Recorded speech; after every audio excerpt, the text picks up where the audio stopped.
안녕하세요. 책보고입니다. 자, 오늘은 조선시대 문종 때 편찬된 우리나라 고대 역사부터 시작해서 주로 삼국, 고려의 전쟁사를 담은 동국병감이라는 책을 여러분들에게 보여드리면서 설명해 드리도록 하겠습니다. 이 책 역시 제가 직접 구매해서 소장하고 있는 책으로 이 삼국과 이제 고려의 전쟁사가 자세하게 기록된 책인데, 사실 삼국사기와 고려사의 내용, 그다음에 중국 25사와 교차 검증에서 기존에 다 알던 내용들이에요. 하지만 이제 조선시대 때 다시 이 동국병감이라는 이름으로 편집해서 책을 냈다, 이렇게 보시면 되겠습니다. 자, 이 책은 총 33개의 목록으로 되어 있고요. 상권, 하권으로 나눠져 있는 책입니다. 이 책의 특징은 앞에는 이제 번역이 되어 있고 뒤쪽에는 이제 원문 형태가 수록되어 있어서 앞에 있는 번역의 내용을 제대로 되어 있나 안 되어 있나 뒤쪽에서 확인을 할 수가 있습니다. 조금씩 다른 내용들이 있어요. 그래서 한번 여러분들께 이제 보여드리도록 하겠습니다.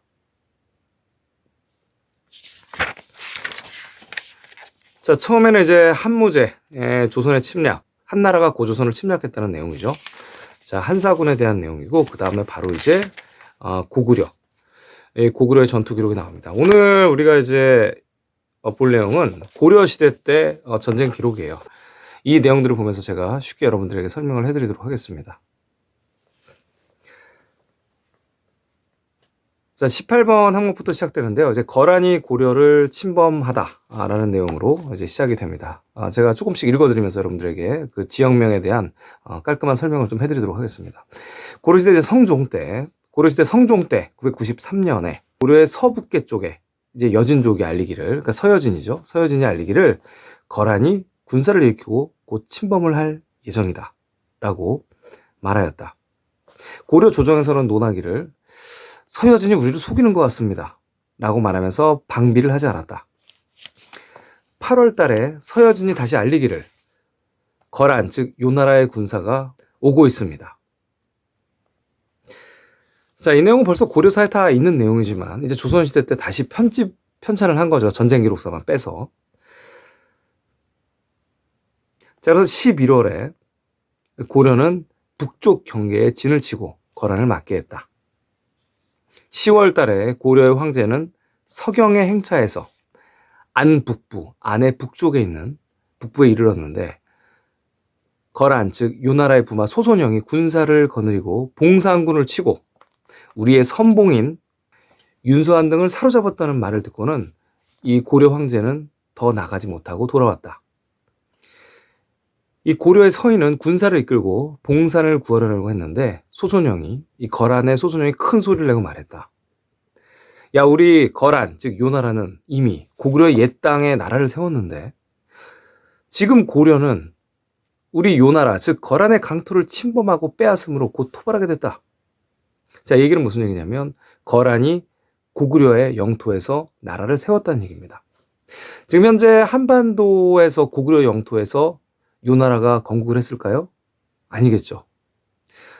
자, 고려사도 그렇고 지금 이 동국병감 같은 경우는 이 동쪽, 그러니까 즉 동국은 이제 우리 삼국과 고려를 얘기하죠. 동쪽에 있는 나라거든요.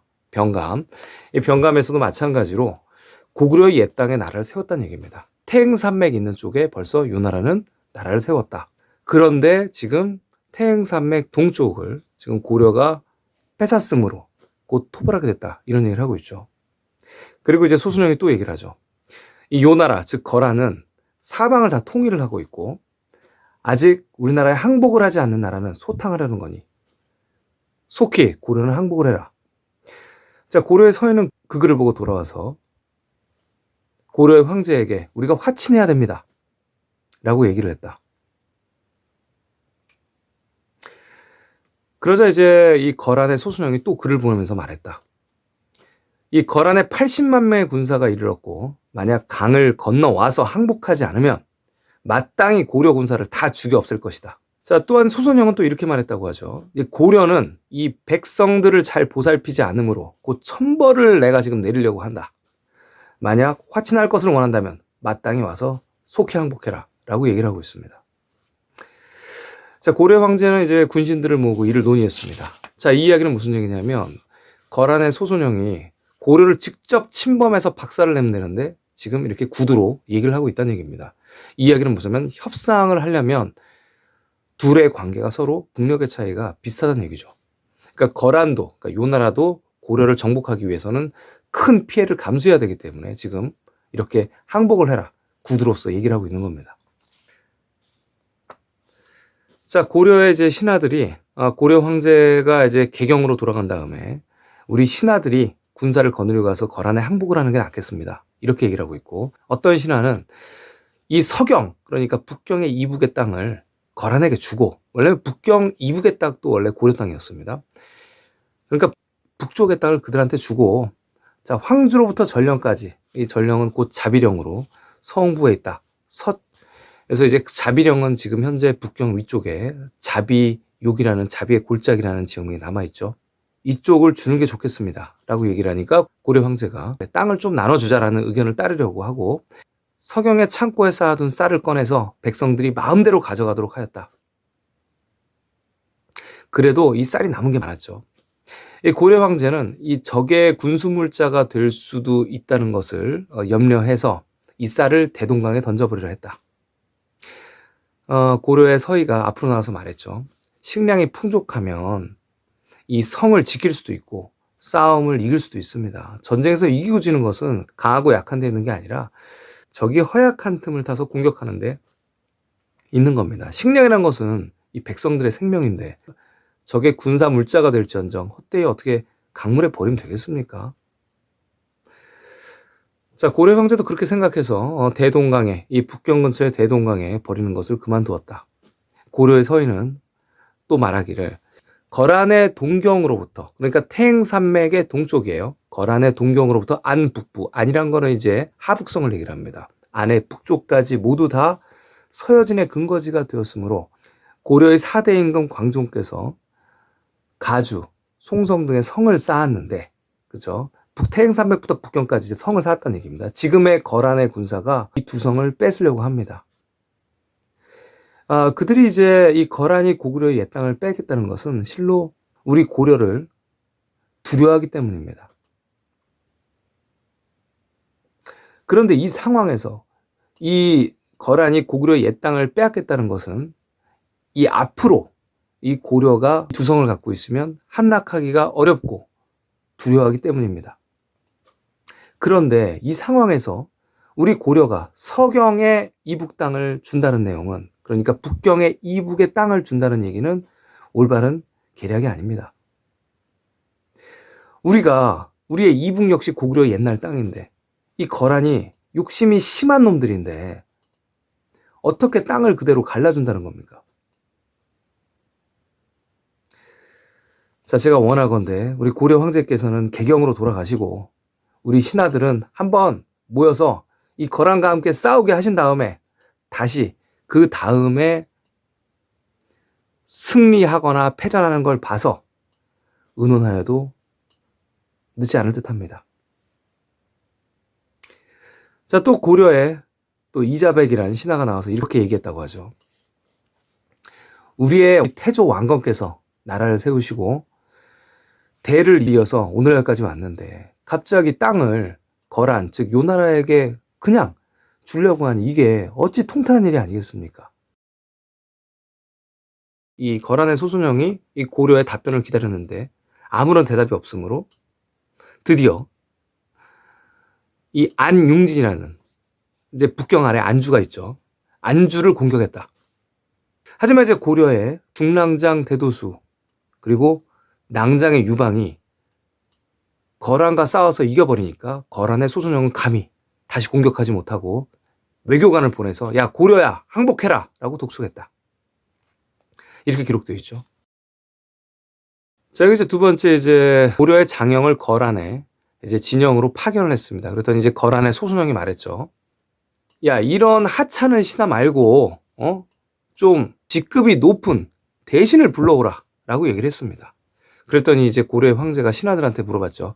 야, 누가 거란의 진영으로 가서 협상을 할 수 있는가? 라고 얘기를 했더니 신하들이 대답을 하는 사람이 없고 서희가 이런 얘기를 하죠. 제가 비록 부족하나 명령을 받들겠습니다. 그래서 이제 서희의談판이 시작됩니다. 자, 이 고려의 황제는 나와서 대동강의 머리를 전별했네. 진짜 대동강으로 써 있는지 한번 보도록 하시겠습니다. 여기 보시면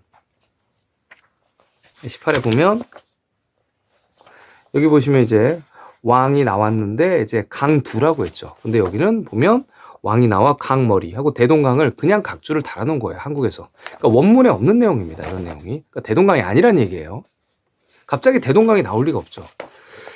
자, 그래서 이제 고려 황제가 이제 강두에서 강머리에서 서희를 위로하면서 이제 보냈다는 얘기예요. 그랬더니 이제 고려의 서희는 이 고려 황제의 글을 받고 거란의 진영으로 가서 이 통역사한테 말을 했습니다. 고려의 서희가 나는 고려의 직급이 높은 귀한 사신이다. 그랬더니 거란의 소순영은 야, 나는 요나라 거란의 대장군이다. 이 고려의 신하는 뜰 앞에 나와서 절을 해라. 그랬더니 이제 고려의 서희가 신하가 임금에게 절을 하는 것은 예의나 이게 두 나라의 대신들이 서로 만나서 협상하는 자리에서 어떻게 내가 절을 할 수 있느냐 라고 얘기를 했다는 얘기예요. 그래서 소순영이 허허 어떻게 대장군에게 고려의 신하가 절을 안 하느냐. 그래서 두세 번 왔다 갔다 했다는 얘기입니다. 그래서 또 이제 고려의 서희가 모르겠다. 야, 객간에 누워서 나 모르겠다. 알아서 하시오. 누워버렸다는 얘기죠. 그랬더니 이제 거란 소순영이 허허 야 일단 올려보내라. 이렇게 했다는 얘기입니다. 자, 여기서 소순영의 의지를 알 수가 있어요. 거란의 소순영은 고려와 전투를 하고 싶지 않았다는 얘기입니다. 협상을 하고 싶었다는 얘기예요. 왜냐하면 서로 이 병력의 규모가 이 전투력이 비슷한 국가끼리 서로 싸워봤자 서로 피해가 있을 게 뻔했기 때문이에요. 협상을 했다는 얘기죠. 그래서 소순영이 고려의 사신을 들라 해라. 그랬더니 이제 서희가 말에서 딱 내려서 인사를 하고 서로 사신의 예의를 한 다음에 서로 마주 앉았다고 하죠. 이제 거란의 소순영은 서희가 예절 있게 행동하면서 당당하게 얘기하는 걸 보고 이상하게 여겨서 서희에게 얘기를 하죠. 자, 고려의 신하여. 이 고려라는 나라는 신라의 땅에서 건국을 했고 고구려의 땅은 지금 현재 거란의 소유인데 지금 이 고려가 지금 우리 예전 고구려의 땅을 침략하고 또 지금 우리 요나라와 지금 고려가 국경을 맞대고 있다. 그리고 바다를 건너서 송나라를 섬기고 있다. 이런 이유로 우리 거란이 지금 고려를 치려고 하는 거다. 자, 이게 무슨 얘기냐면요. 자, 고려 왕건은 신라의 땅에서 일어났죠. 정순 왕의 항복을 받고 양자강 일대를 지배를 하고 이제 북경 쪽에서 건국을 합니다. 자, 고구려의 땅은 거란의 소유다. 자, 고구려의 서쪽 영토, 시안부터 시작해서 태행산맥까지 모두 다 지금, 그리고 이제 위에 몽고까지 다 이 거란이 지금 점령을 하고 있었단 말이에요. 그런데 이제 고려가 양자강 쪽에서 경선을 물리치고 하북성으로 올라가서 건국을 했다는 얘기죠. 그러면서 이제 점차 태행산맥 서쪽으로 고려가 영토를 넓히니까 이제 거란도 국경이 태행산맥을 중심으로 해서 이제 마주 보고 있고, 자, 바다를 건너서는 아니고 이거는 이제 원문의 해죠. 해를 건너서 송나라를 섬기고 있다. 그래서 이거 한번 보도록 할게요. 이 해죠. 이것도 마찬가지로 여기 해라고 나오죠. 그죠? 네, 해라고 나옵니다. 그러니까 해는 예전에 황하를 주로 많이 얘기했고요. 이제 강들을 얘기를 했습니다. 그러니까 황하를 넘어가면 송나라가 있다는 얘기죠. 너희들은 지금 송나라랑 친하게 지내고 지금 우리 거란, 즉 고려의 후예인 요나라, 즉 거란과 친하게 지내지 않고 우리의 영토를 침범하고 있다. 이렇게 얘기를 하고 있는 거죠. 그랬더니 이제 고려의 서희는 이렇게 얘기를 하죠. 아니다. 우리 고려는 이름 자체가 고구려의 후신이다. 그러므로 나라의 이름을 고려라고 했고, 자, 평양, 즉 북경에 도읍했다.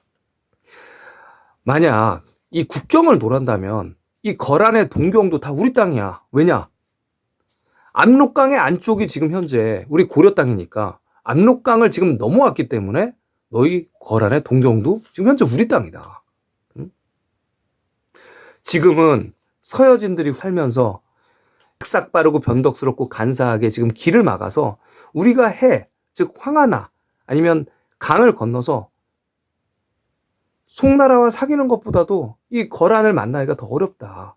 그래서 이 고려가 이 거란, 즉 둘 다 고구려의 후예인데 이 거란을 안 만나는 이유는 이 여진 때문이다. 우리도 지금 당신들과 친하게 지내고 싶다. 우리도 고구려고 당신들도 고구려다. 만약 이 서여진을 쫓아내고 우리 도읍지를 돌려주고 이 성을 쌓고 도로를 열면 우리가 왜 이 거란 같이 고구려의 후예인데 수교하지 않겠는가?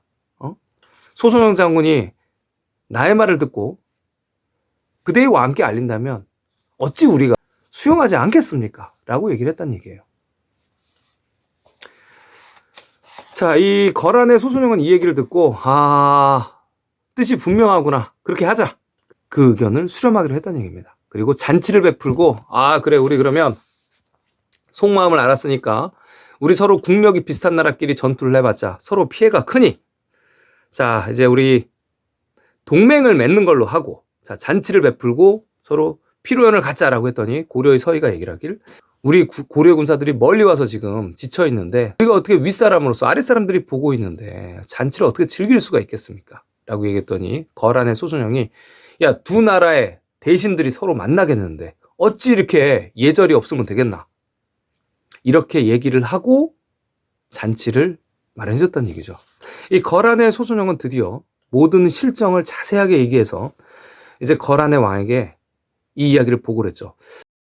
이 고려가 이미 사신을 보내서 우리 거란과 고려가 화친하는 것을 약속을 했으니 이제 군사를 돌려도 될 것 같습니다. 자, 그래서 이제 고려의 서희는 이 거란의 진영에서 일주일 동안 머물러 있다 돌아왔고 이 거란의 소선영은 서희에게 낙타 10마리 그다음에 말을 100마리를 줬고요. 양을 1000마리를 줬습니다. 양을 1000마리를 주고 비단을 500피를 선물로 줬습니다. 이제부터 거란과 고려는 동맹국이고 같이 고구려의 뜻을 물려받은 국가들이다. 이 서희가 고려의 서희가 이제 돌아올 때 이제 고려의 왕은 각 머리까지 나아가서 이제 서희를 맞아줬죠. 이거 잘했어. 그러면서 이제 이 거란의 왕한테 이 예물을 마련해서 이제 주려고 그랬어요. 그랬더니 고려의 서희가 이렇게 얘기를 합니다. 제가 거란의 소소년과 약속하기는 이 서여진을 다 평정을 해서 우리 옛 땅을 다 찾은 다음에 우리 고구려의 뒤를 이은 옛 땅을 다 찾은 다음에 그 다음에 선물을 줘도 늦지 않을 것 같습니다. 일단은 이 거란과 고려의 중간에 껴있는 여진을 일단 처치하는 게 우선입니다. 이렇게 얘기했더니 고려의 황제가 아니 근데 오랫동안 이렇게 거란의 왕에게 선물도 안 보내고 외교를 안 한다면 우리가 화친을 청하고 지금 동맹을 맺는 입장에서 그들도 이제 의심을 갖고 화가 나지 않겠는가? 라고 얘기를 했다는 얘기예요. 그래서 이제 고려의 박양률을 거란으로 보내서 수교하게 했다. 그래서 선종 13년 이제 고려의 황제는 서희에게 명령해서 군사를 거느리고 나가서 서여진을 쫓게 하고 장흥, 귀화의 2개의 진영과 곽주, 구주에다가 성을 쌓고 비로소 압록도 군항을 설치했다. 이렇게 성을 쌓았다는 얘기죠. 그러니까 얘기한 대로 서여진을 내쫓고 성들을 설치했다는 얘기입니다. 이제 국경을 제대로 잡았다는 얘기죠. 자, 거란이 다시 침범했다는 내용입니다. 자, 고려의 서북면에 강조, 그죠? 그 유명한 강조가 이제 목종을 패하고, 그러니까 목종을 이제 황제 자리에서 끌어내리고 마침내 죽였다. 그랬더니 이제 아니 지금 고려의 장수 강조라는 놈이 지금 우리와 지금 화친을 맺고 동맹을 맺은 고려의 국왕을 죽였으니까 이놈은 역적이다. 자, 어찌 된지 한번 물어봐라.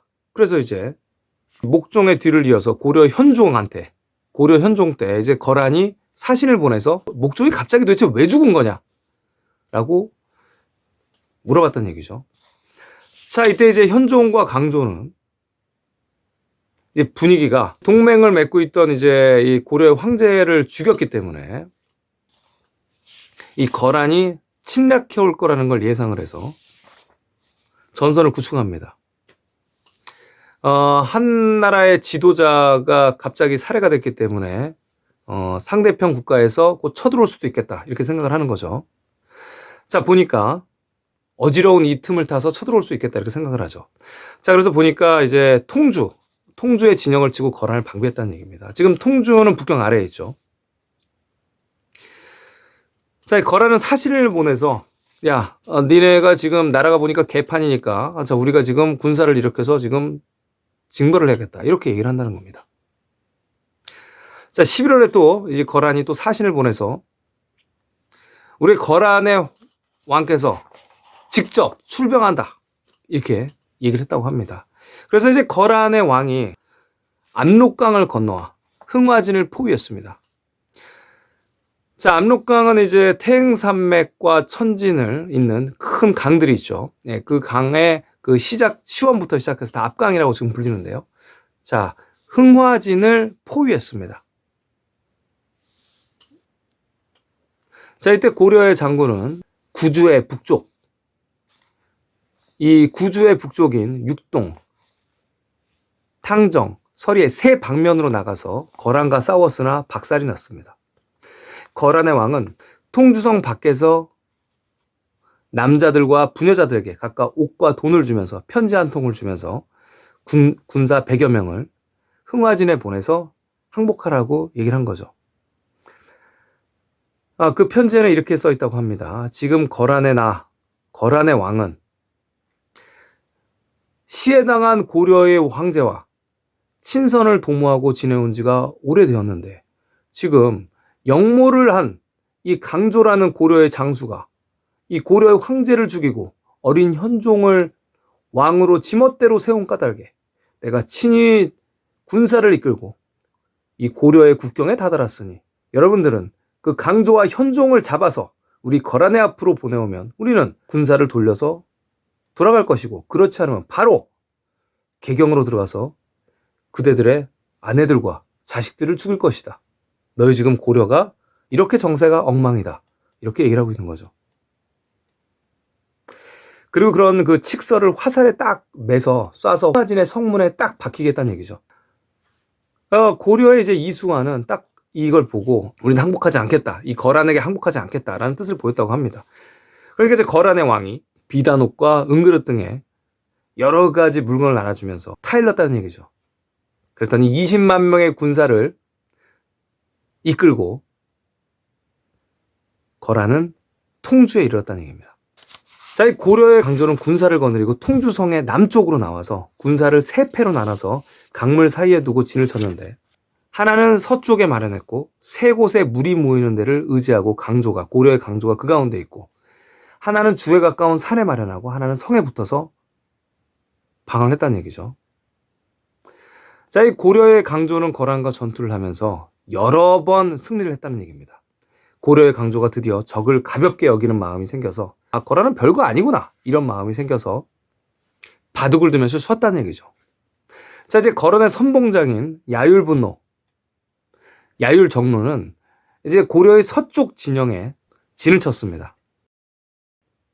강조는 지금껏 거란의 군사를 많이 물리쳤기 때문에 그래 뭐 올 테면 오라고 해봐라 라고 얘기를 했다는 얘기죠.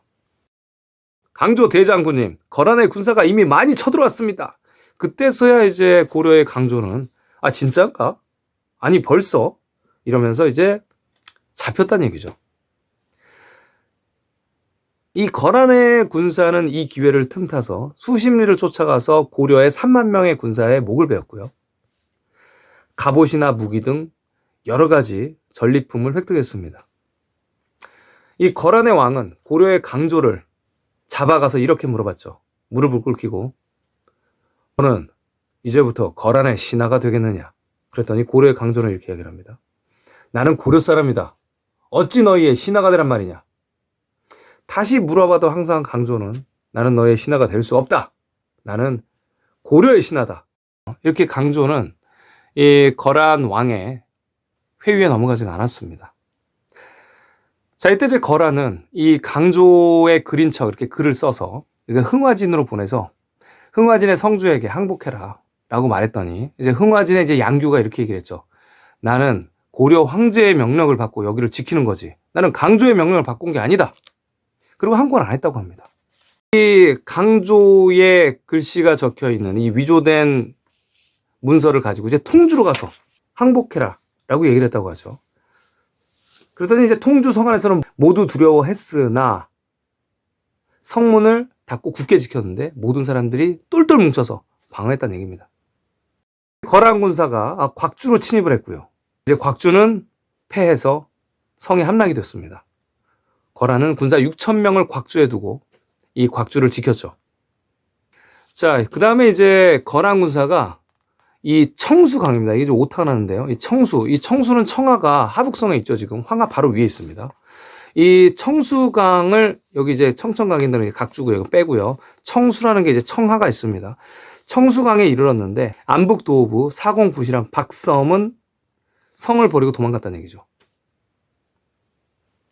자, 거란이 남쪽을 곽주를 침략을 하고 드디어 이제 청하에 이르러서 성을 뺐었다는 얘기죠. 자, 이제 서경에서 전투가 일어나는데요. 거란의 군사가 오니까 이제 고려의 장군 채문이 원래 화주, 그러니까 고려의 동북 방면을 방비하고 있는데 이 강조가 통주에서 패배를 했다는 소식을 듣고 서경으로 가서 전투를 준비해라 라고 얘기를 했다는 겁니다. 이 서경은 북경이죠. 거란의 군사가 서경에 다다랐습니다. 그리고 숙주가 무너집니다. 자, 이제 고려의 황제는 3개의 군대가 패배를 해서 주랑 군들이 함락이 되었으므로 글을 올려서 화친할 것을 이제 요청을 하죠. 이를 허락했다는 얘기죠. 자, 을묘년에 이제 거란의 왕이 기병 200명을 데리고 이제 고려의 서경성 북쪽에 이르러서 소리를 질러서 말했다고 합니다. 내가 이전에 지금 고려의 황제와 협상을 했는데 어찌 지금까지 아무런 소식이 없는가? 만약 명령을 거역하지 않는다면 와서 우리의 지시를 지금 이행하도록 해라. 자, 이랬는데 고려의 이제 정인이 날쌘 기병을 거느리고 갑자기 거란의 군사 약 100명을 베어 죽였다는 얘기죠. 자, 이래서 이 서경의 성 안의 사람들이 이제 안전할 수가 있었다라는 얘기입니다. 자, 여기서부터 이제 거란과 고려가 계속 전쟁을 벌여요. 계속 전투를 벌입니다. 계속 전투를 벌이고요. 자, 거란이 또 서경성을 포위하고 양규는 이제 흥화진으로부터 군사 706명을 데리고 통주로 이동합니다. 그리고 통주로 이동해서 군사 1000명을 합세를 하게 하죠. 그 다음에 이제 곽주로 들어가서 거기에 있던 거란의 군사를 공격해서 다 죽여버리고 성 안에 있던 남녀 7000명을 통주로 옮겨왔습니다. 이제 거란의 왕은 고려의 서경을 공격하다가 뺏지 못하고 포위를 풀고 동쪽으로 향했습니다. 자, 여기 이제 뭐라고 나오냐면 고려의 채문이 서경에서부터 이제 개경으로 돌아와서 서경에서 전투를 패배한 상황을 이제 고려 황제한테 알립니다. 그랬더니 이제 강감찬이 이걸 듣고 이렇게 얘기를 하죠. 오늘날 이 일은 이 강조에게 있습니다. 너무 걱정 마시옵소서. 그리고 이제 고려의 황제한테 남쪽으로 피난을 가시면 어떠십니까? 라고 얘기를 한 거죠.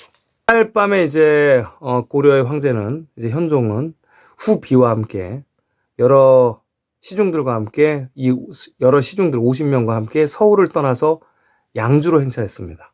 양주로 이동했다는 얘기죠. 하공진이 왕의 앞으로 나와서 얘기를 했죠.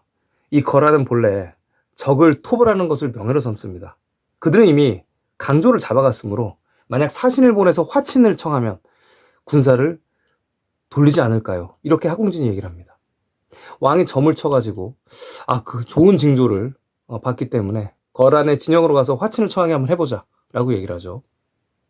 자, 이렇게 화친의 문서를 주기 전에 벌써 거란의 군사가 벌써 창화라는 곳에 다다랐습니다.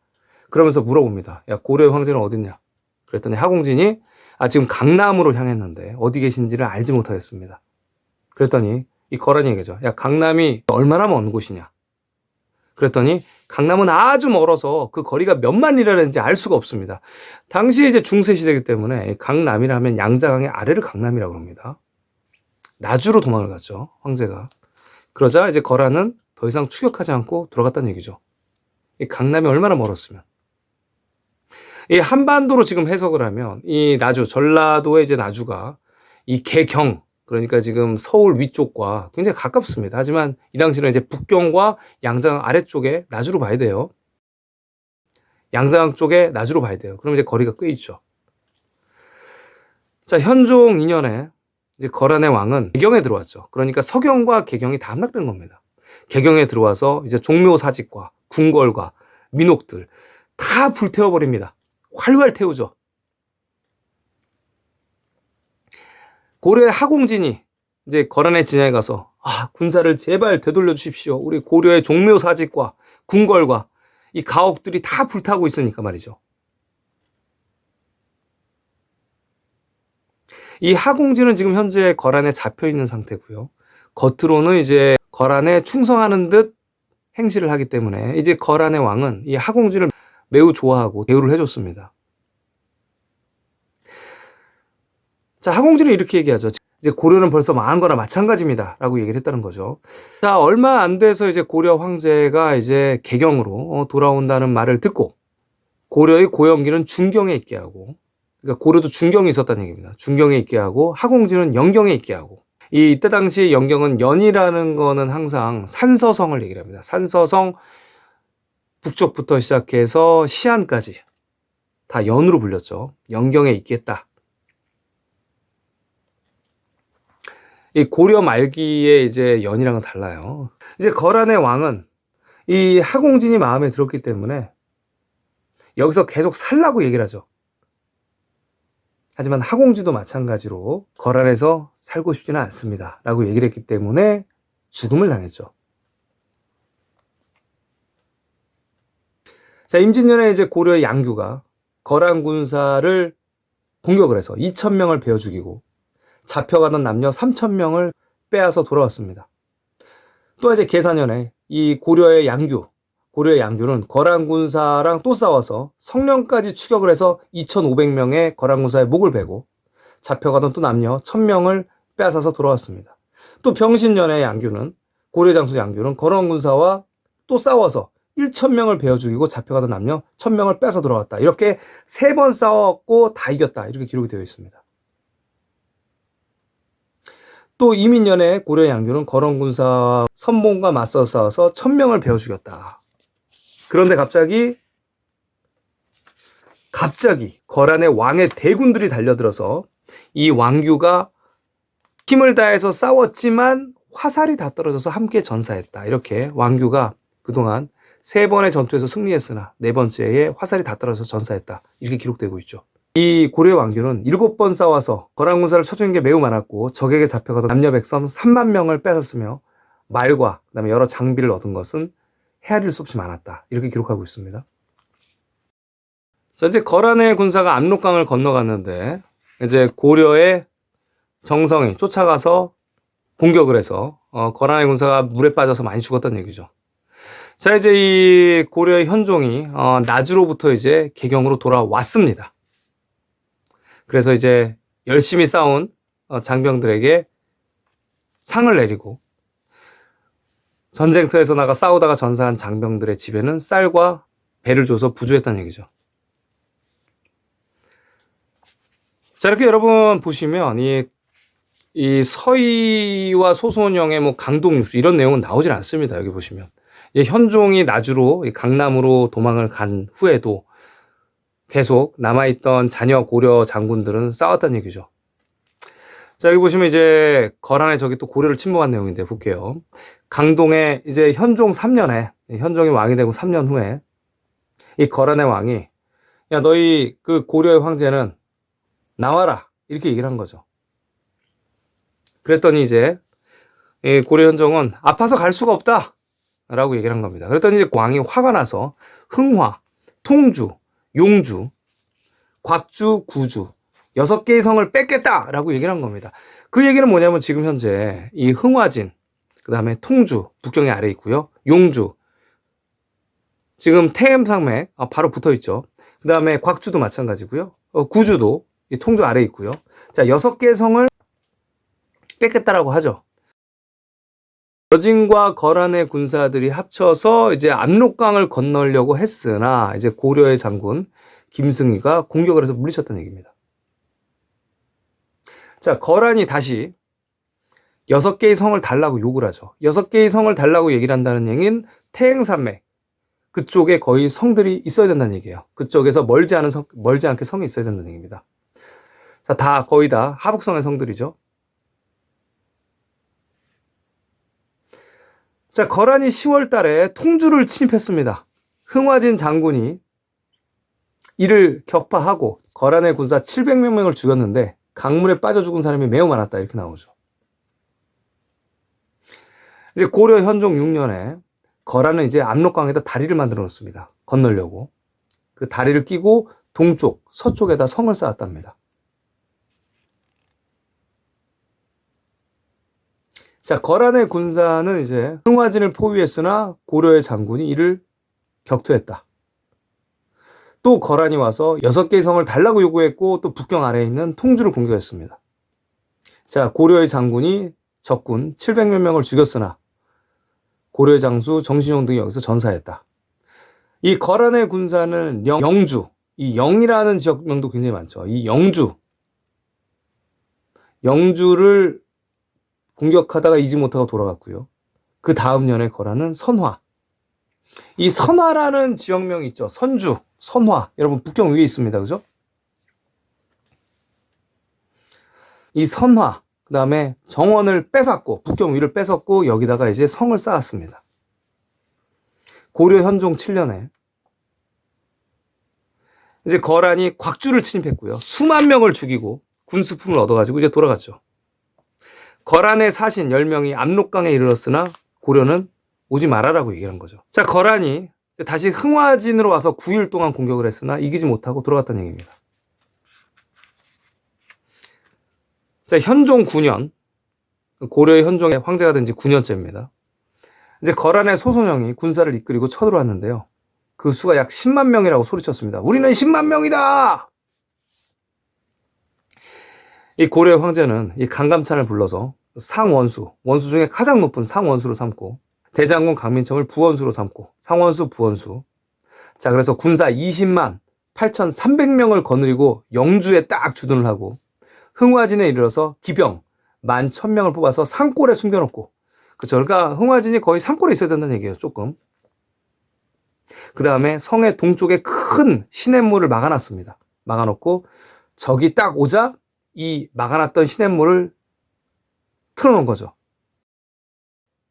이 거란의 장수 소손형이 군사를 이끌고 바로 이제 개경 쪽으로 달려갔으나 강민첨이 이를 뒤쫓아가서 자주에 이제 내구산에 이르러서 적을 박살냈다는 얘기입니다. 또한 현종 10년에 이제 강감찬이 거란의 군사가 이제 개경 쪽으로 온다는 말을 듣고 군사 10,000명을 거느리고 들어가서 호위를 하게 했고 고려의 동북쪽에 있었던 이 병마사를 빨리 오라 그래서 3,300명을 모아서 이제 개경을 지키는 걸 도우라고 한 거죠. 소손형이 이제 이 개경에서 100리쯤 떨어진 거리에 있었는데요. 이제 고려 황제는 성 안으로 모든 백성들을 다 들어오라고 했고 들판을 깨끗이 비워두고 이제 적을 기다리고 있었습니다. 이제 거란의 장수 소손형은 우리 그냥 병사를 돌리겠다 하고 이제 척후병 300명을 몰래 보냈는데 이제 고려 황제가 군사 100명을 나가라고 그래서 밤에 다시 300명을 죽여버렸다는 얘기입니다. 또한 강감창이 쫓아가서 이제 500명을 또 베어 죽였고요. 자, 거란 군사가 이제 구주를 지나갑니다. 이 강감창과 이제 동쪽에서 크게 싸웠는데 이제 거란과 고려의 군은 서로 버티고 승부를 결정하지 못했다고 얘기를 하죠. 이제 여기서 이제 거란의 군사가 이제 패배를 해서 북쪽으로 도망가고요. 이제 고려의 군사는 이를 추격했고요. 여기서 이제 강감찬이 대승을 하면서 이제 거란의 군사가 이제 돌아온 군사가 수천 명밖에 안 됐다는 얘기입니다. 그랬더니 이제 거란의 왕이 크게 화를 냈다는 얘기죠. 소손형한테. 너는 지금 고려의 전력을 가볍게 여기고 무리하게 공격을 들어갔다가 엄청난 손해를 보고 지금 패퇴를 했으니 네가 무슨 면목이 있겠느냐. 내가 소손형 네 얼굴을 다 가죽을 벗긴 다음에 죽일 거다. 이렇게 얘기를 했다는 거죠.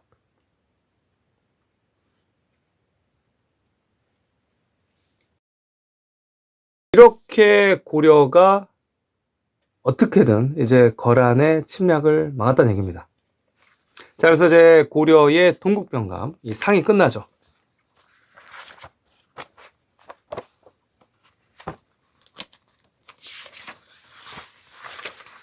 자, 이 동국병감 이제 두 번째 책입니다. 이 상하로 나눠져 있는데 이제 또 이제 고려가 여진을 친 내용을 또 읽어드릴게요, 여러분.